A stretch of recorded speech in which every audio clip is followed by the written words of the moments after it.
I'm going to read the book, The Ugly Duckling, and it's adapted and illustrated by Jerry Pinkney.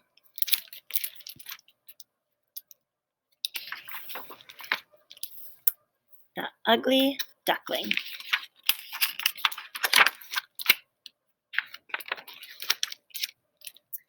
It was summer, and the pond was alive with music and color of life. Dragonflies danced to and fro, and frogs splashed in and out at the water's edge. Below the surface, fish swam together in harmony, while the birds swooped through the air above. And all around, a gentle breeze rustled the tall grasses that grew nearby. There, secluded among the grasses, a duck was sitting on 6 eggs.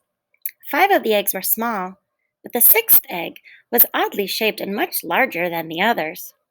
The duck was puzzled about that egg, and how it came to be so big from the rest. But she did not worry herself about it much. She just took care of that big egg and made sure that it was warm as the rest of them.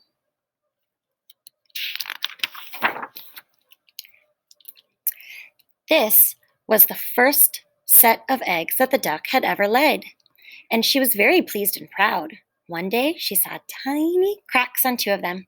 She drew the eggs closer to one another and didn't move for the rest of the day. She sat steadily on the nest for a whole night. Before the sun rose, the 5 little eggs were empty, and 10 pairs of eyes were gazing out upon the green world. "I suppose you are all here now?" said the mother as she stood up. "No, I have not got you all yet. The biggest egg is still there. How long is it going to take?" She settled herself on the nest again. There's the big egg still. Oop, wrong side. The day wore on, and the big egg showed no signs of cracking. But all through that day and the next, she sat, giving up even her morning bath for fear that a blast of cold air might strike that big egg. In the evening, she thought she saw a tiny crack in the shell, and she was so excited that she could hardly sleep all night. With the first streaks of light, she felt something stirring under her. Soon, a big, awkward bird tumbled out of the egg headfirst. "Cheep, cheep!" cried the young one. The mother looked with surprise at his long neck and dull color. "That is a monstrous big duckling," she said to herself. "None of the others looked like that. Can he be a turkey chick? Well, we shall soon find out," she thought, as he and the 5 furry little balls followed her to the water. Aww.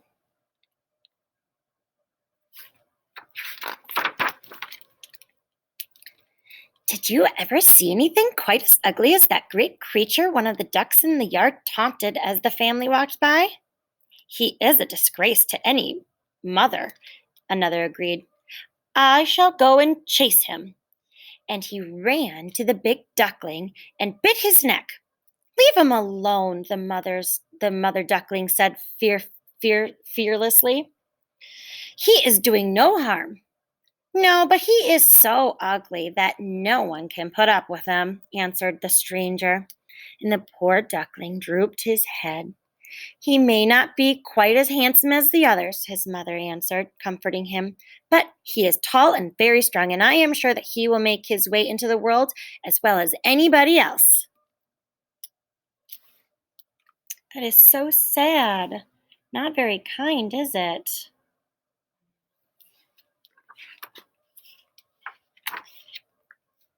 But as time went by, matters grew worse.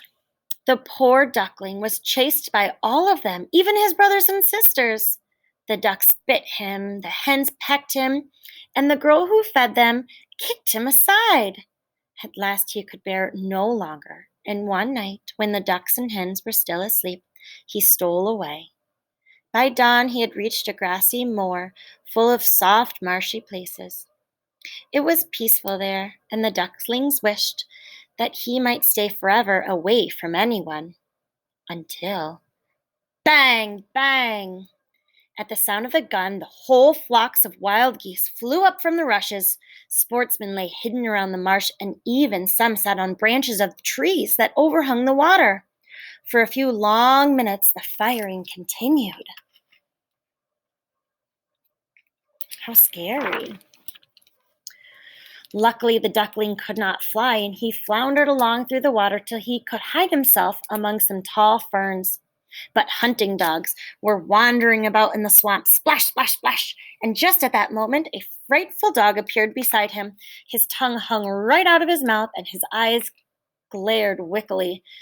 The duckling grew cold with terror and tried to hide his head beneath his little wings. The dog opened his great mouth and closed around the duckling, showed his sharp teeth, and then splash, went on without him. I'm too ugly even for a dog to eat, the duckling thought. Well, that is a blessing, but I will never go near this pond again. Never, never. And so the duckling marched on bravely all day long until he reached a small cottage. The door had fallen off one hinge and hung so crookedly that he could creep into the house through the crack. He lay down there exhausted and spent the entire night in peace. Now, in the cottage dwelt an old woman, her cat, and a hen, and the next morning the duckling awoke to the sight of all three looming over him. What on earth is that? Said the old woman, whose sight was not good. Can you lay eggs? Asked the hen. The trembling duckling shook his head. Can you ruffle your fur when you're angry, or purr when you are pleased? Asked the cat. But the duckling had to admit that he could do nothing but swim. So it can neither lay eggs nor purr, said the hen. What are we to do with it? Cried the cat. Oh, you are all talking nonsense, replied the old woman. We will let him stay for a bit, for I am sure that we will see some eggs from the creature soon enough.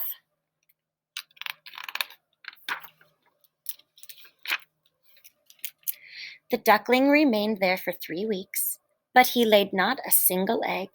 Before long he grew restless, for he wanted more than anything to swim.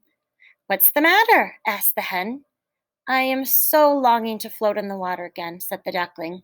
You can't imagine how delicious it is to feel it rushing over your head when you dive straight to the bottom. I don't think I would enjoy it, replied the hen doubtfully, and the cat agreed that there was nothing she would hate so much. Haven't you lived in this warm room in our company long enough to have learned to do anything useful? Said the hen. I suppose not, said the duckling. I think I must go back into the wide world. The cat and the hen answered shortly, Very well then, go. And they turned their backs on him before he could even say goodbye. So the duckling left his friends. He was sad, but he could not help feeling a thrill of joy when he was out in the fresh air, swimming in the water once more. I'm glad that he got happy a little bit. Now the autumn came. The leaves in the woods turned yellow and brown, and the wind took a hold of them, and they danced about. The clouds hung heavy with snow and hail. Then the snow began to fall. In the duckling's bewilderment, the river started to turn hard and slippery. What's happening to the river? It's turning to ice. One day he heard the sound of whirling wings, and up in the air he saw a flock of birds flying high. They were as bright as the snow that had fallen during the night, and their long necks were stretched southward. Oh, if only he could go with them! But what sort of company could he bring to those beautiful beings?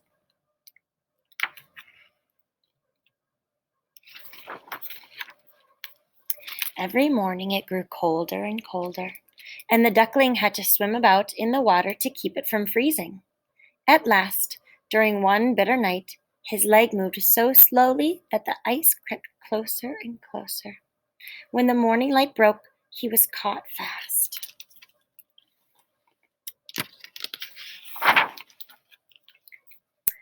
By good fortune, a man was crossing the river and saw what had happened. He stamped the ice so hard that it broke, and he picked up the duckling and tucked him under his sheepskin coat, where the little bird's frozen bones began to thaw. The man took the bird to his children, who gave him warm food to eat and water and put him in a box by the fire. They were kind children and wanted to play with him, but the poor duckling had never played in his life. He thought they wanted to tease him, and so he flew, terrified at the noise and confusion, right out the door. The rest of the winter was miserable, and the duckling had never had enough to eat. But finally, the earth became softer and tender. Young plants began to poke through. When the duckling stood up one day, he raised his wings and stretched them in the warmth of the sun.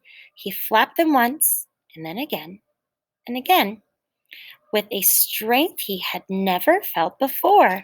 Just in front of them, he saw a flock of the same beautiful birds that he had seen in the sky so many months ago. One by one, he watched them step into the stream, with feathers rustling, and then float quietly upon the water as if they were part of it. I will follow them, thought the duckling. I would rather be killed by them than suffer any more cold, hunger, and cruelty. And stretching out his wings, he lifted himself into the air to fly down to the water. Oh, how glorious it felt to be rushing through the air, wheeling first one way and then the other. He had never thought flying could be like this. When he reached the water, some of the younger birds swam out to meet him with cries of welcome, which the duckling hardly understood. I don't know why I was hatched. I'm the ugliest duckling ever to live, he said to them. He bowed his head and looked to the water. Reflected in the still pool, he saw many graceful shapes with long necks and golden bills. Without thinking, he looked for his dull feathers and awkward skinny neck. But there was no such thing. Instead, he beheld beneath him a beautiful swan. The new one is the best, said the children when they came out from the village nearby to feed the swans. His feathers and his beak are the brightest of all.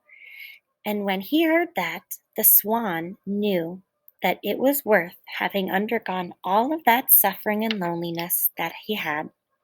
Otherwise, he would never have known what it was like to really be happy.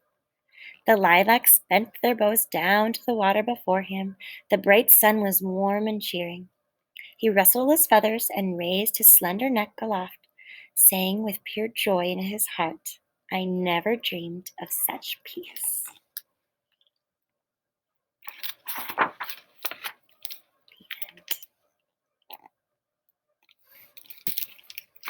Thanks for reading the story with me.